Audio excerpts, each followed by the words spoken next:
Maharashtra TV आपल्या हक्काचा media. Jain बारी तेली हिंदू खाटीक समाजासाठी महामंडळ, देवभाऊंचा पुढाकार, सामाजिक विकासाचा ध्यास, महायुती सरकारचा निर्णय, बारी तेली खाटीक लोणारी समाजाला न्याय, जैन धर्मियांसाठी स्वतंत्र महामंडळ, बौद्ध शैक्षणिक संस्थांना 10 लाखाचं अनुदान। राज्यातील जैन, बौद्ध, बारी तेली हिंदू खाटीक लोणारी समाजाच्या सर्वांगीण विकासाच्या उद्देशाने देवभाऊच्या महायुती सरकारने निर्णय घेतलाय। त्यानुसार जैन धर्मियांसाठी अल्पसंख्याक आर्थिक विकास महामंडळ स्थापन करण्यात येणार आहे।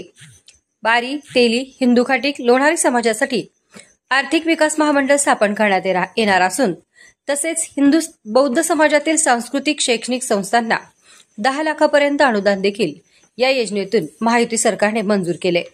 महायुती सरकारचा हा मोठा निर्णय आहे। म्हणजे राज्यातील अल्पसंख्याक आणि इतर मागासवर्गीय समाजातील जातींना आर्थिक पाठबळ देण्याचा उद्देश आहे। सामाजिक विकासासाठी महायुती सरकार